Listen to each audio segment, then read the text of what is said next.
All right. Why don't we kick this off? Good morning. Good morning, Charlene. How are you? Very well, thank you. Good. So, welcome. I'm John Hannigan, principal and co-founder of Choyce Peterson, and welcome to our first micro webinar, drilling down on a specific topic. And the focus of today's discussion, and one that's been in the headlines since the pandemic took hold, is office space downsizing. A brief overview of Choyce Peterson. We're a full-service commercial real estate brokerage firm based in Norwalk and founded 24 years ago. We specialize in local and national tenant representation, landlord representation, and investment sales. And I'm Charlene O'Connell, Vice President here at Choyce Peterson. And John and I and our team have been working together for a number of years. We partner with area companies and their management teams across Fairfield and Westchester counties regarding their office leasing needs. We intend to host several of these 20-minute micro webinars to do deep dives into very specific topics of the nuts and bolts of office leasing. Today, the first part of our discussion will be dedicated to case studies of recent downsizing transactions we've completed. And the second part will be reserved for Q&A. At any point during this webinar, please use the Q&A function to ask any questions. If you would like to do so anonymously, please select that field when submitting your question. We want this to be topical and interactive, so we'll attempt to get through as many of your questions as possible. As you probably know, there is a very high vacancy rate in Fairfield County, approximately 28%. As a result, there is a wide range of available space, geographically and in terms of quality, price, and size. Tenants have the upper hand in lease negotiations. With that said, let's talk about office space downsizing. Thanks, Charlene.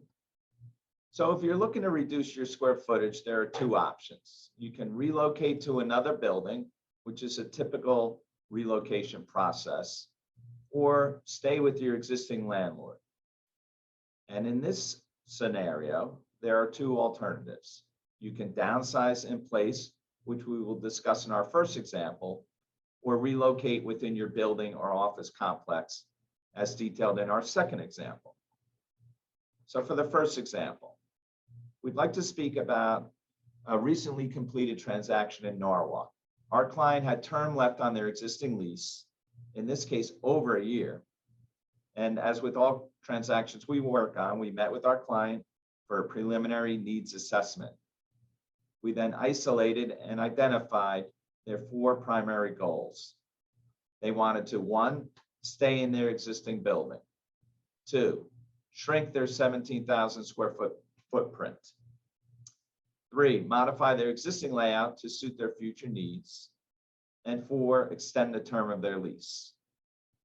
So early on, we recommended an architect who was added to the team to create test layouts. And our successful lease negotiation resulted in favorable terms for our client that included an early termination of their existing lease, and then the following deal terms that pertain to their new lease, which included a space reduction from 17 to 13,000 square feet, free rent, a reduced base rent, a landlord-funded build-out, and the tenant's architectural fees were paid for by the landlord. The result, our client is saving $195,000 per year, which equates to over $2 million over the term of their new lease. The next example we'd like to highlight is on behalf of a client who had an existing office in a Class A complex in downtown Stamford. This tenant had 1 year of term left on their existing 8,000 square foot space and was looking to downsize by approximately 25% to save money both near and long term. Maintaining a presentable, functional space with good access for clients and employees was critical. Again, we first guided the client through a needs assessment where the architect that we recommended analyzed our client's existing layout and determined that a subdivision of the space would not be feasible, both for the landlord and our client. We then went on several tours in the market and within our client's multi-building complex. We submitted proposals for buildings selected by our client to generate competition among landlords for their tenancy. Ultimately, the focus was on a relocation inside their existing complex. The favorable new deal terms included architectural fees paid for by the landlord, a turnkey build-out designed exactly to meet our client's needs and funded by the landlord, a below-market rent, and free rent. The final result, a savings of $150,000 per lease year or $1.2 million total. Now that we've given you some examples, you should keep in mind that every company's circumstances are unique. And that by that, I mean an existing lease has specific obligations that need to be reviewed and understood. And then on a go-forward basis, every company needs to establish their own criteria for a downsize. It's our experience that now more than ever, no two deals are alike, and every deal really needs to be treated as a unique event. Now let's address some of the questions that people sent in during the webinar registration and others that have been asked over the years. Again, please use the Q&A function on the bottom of your screen to ask any questions. And I'd just like to point out that the answers we are providing depend on several factors. This is a really fluid and sometimes complicated transaction when downsizing. And if you, it includes whether you are staying with your existing landlord or relocating to another building with a different landlord. Now, if you're staying with your existing landlord, and again, stay with me, folks, here, because I'm going to give you several scenarios. And I know it's early in the morning. So, staying with your existing landlord, you can remain in your space and downsize. You can relocate within your building. That could be on another floor, up, down, or on your floor, but relocate. You can relocate within your landlord's multi-building office complex, or you can relocate to another building in the area owned by your landlord. So lots of different moving parts there. Under all of these scenarios I just mentioned about staying with your existing landlord, the deal terms primarily depend on here's two primary ones: the length of an extension of the term. So obviously, the longer the term, the landlord wants to recoup some savings there. And then the percentage of decrease in square footage leased, and how much term is remaining on your existing lease, and what's the financial obligation there. So now for some questions. One, who is doing the construction? In almost every case, we recommend the landlord handle the construction of the new space. They know the building, and typically our clients don't want to get involved in the construction management business. And then one question associated with that, who's paying for the construction? If a tenant is extending the term of their lease when downsizing, the cost of the tenant improvements can be negotiated to be paid for by the landlord. Thanks, John. We also often get asked, when will the work be done? And can I stay in my space during the construction? It really depends on the extent of the tenant improvements you are requiring. Generally, there are two timeframes when work can be completed. One, after hours during the week or on weekends, for instance, if you're simply painting and recarpeting. Or two, during the workday, either while you are working in the space, if it is minor construction, or if more extensive construction is required, then you would have to vacate the premises for a period of time. This is a critical aspect of downsizing that really needs to be reviewed internally and coordinated with your architect and the landlord. So you're probably wondering, if I'm staying in my space and I have to move out temporarily, where can I go? Ideally, you would relocate to another space within the building. Sometimes this space is furnished and you can move into a nearly plug and play environment, while other times you would have to move your furniture. In today's COVID world, we've even had clients work from home exclusively during the construction process. So here's another question. Who designs a reconfiguration of the space? Again, there has to be a demising wall, and you may want to change things up. So having worked through many downsizing transactions, we know this process almost always necessitates an architect be added to the tenant team. The architect advocates for and represents the tenant during the space planning and the construction process. We have Choyce Peterson have worked with many architects and have recommended them based on a client's specific needs. An architect conducts a thorough assessment of the tenant's current and future space requirements and matches that up against the existing layout to again determine where the new demising wall should be located and then what construction needs to take place within the newly reconfigured space. So another follow-up question to this, who pays for that? Who pays for the design? Who pays for the tenant's architect? And we have been successful in having the landlord pay for our clients' architectural services, and it is really part of the deal negotiation. You may be wondering now, what happens to our excess furniture? There are several ways to go on this. You can ask the landlord if they would like to keep the furniture in the space you are giving up, or any excess furniture you may not need due to the reconfiguration of what would be your new permanent premises. Or two, while there isn't a very strong market for used furniture, you could have a few office furniture companies provide an opinion of value, which would lead you to either sell the furniture to them or have them remove it at no cost. With that said, if there's really no value to that furniture, they may charge you to move it. You can instead look to donate it to a nonprofit or throw out any worn or unusable furniture. Okay, so we had a couple questions come in on the Q&A.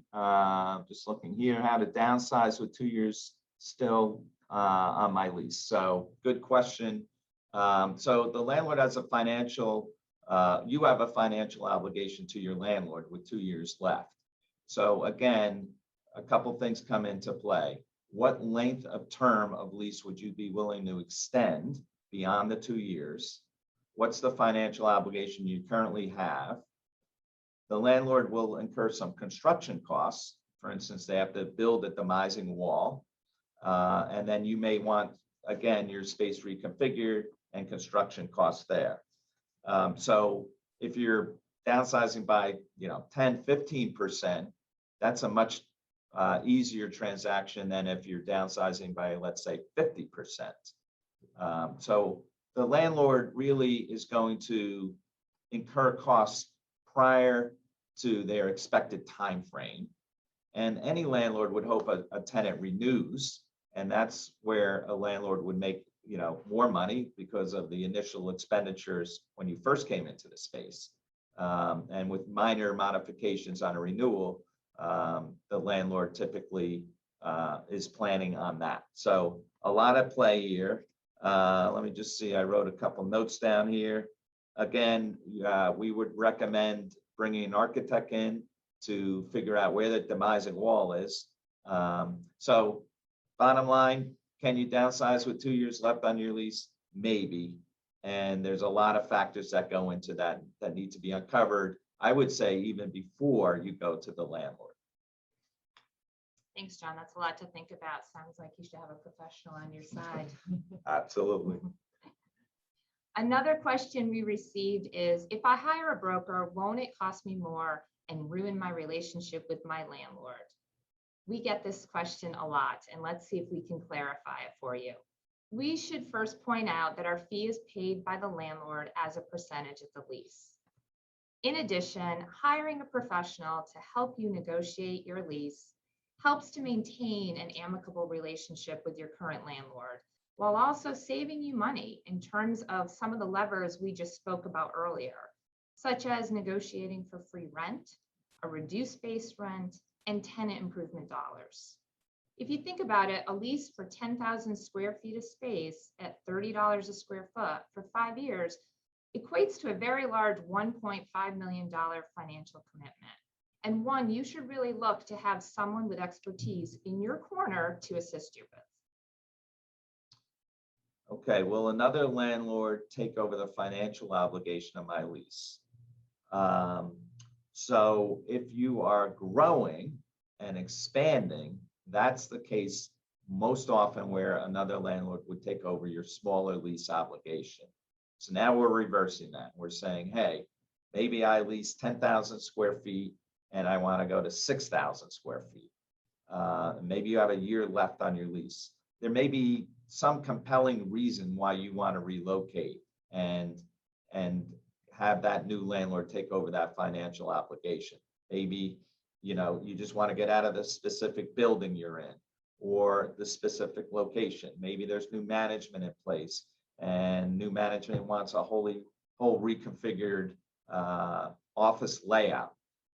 So those may be a couple of reasons why it's urgent to relocate.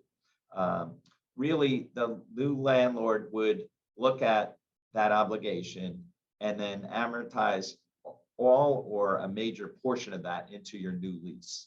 So let's say you're doing a 6-year lease for 6,000 square feet and you would get 6 months of free rent typically.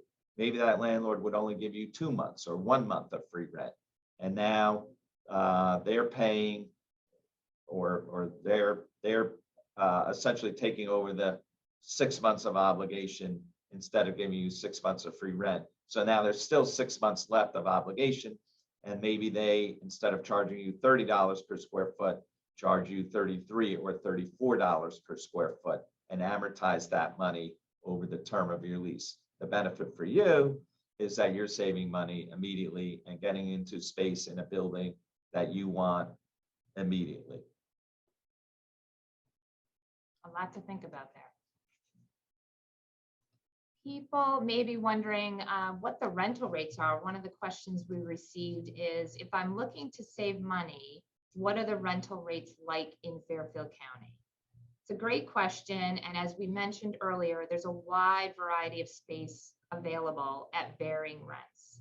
Generally, the lease rate will depend on the town, the quality of the building, and where the building is located, such as a central business district or near a train. If we start down the line in Greenwich, this town continues to be a tight market with rents ranging anywhere from the low 30s all the way up to over $100 a square foot. As we move up the line of I-95 to Stamford, the rates range from the mid-20s to the mid-50s. And again, those buildings near the train station are capturing those higher rent range. Further up the line to Norwalk, the rates decrease slightly to mid-20s and mid-30s. And lastly, Westport continues to be a boutique environment with rents ranging from the low 30s to the high 40s. All right, I think we answered the questions. You want to sure. start closing us out? We said it would be a 20-minute micro. Here we are. We want to thank everyone for your attendance and participation in this morning's micro webinar. We hope it shed some light on the options with downsizing and have gotten you to think about the best way to approach this office leasing decision. And we do expect to host future micro webinars on specific topics during the coming months. So although our time is up this morning, Charlene and I remain available to help you strategize around any questions you may have about your existing lease or discuss how we can advise you on your next office leasing transaction. So thank you, and we hope you have a terrific day.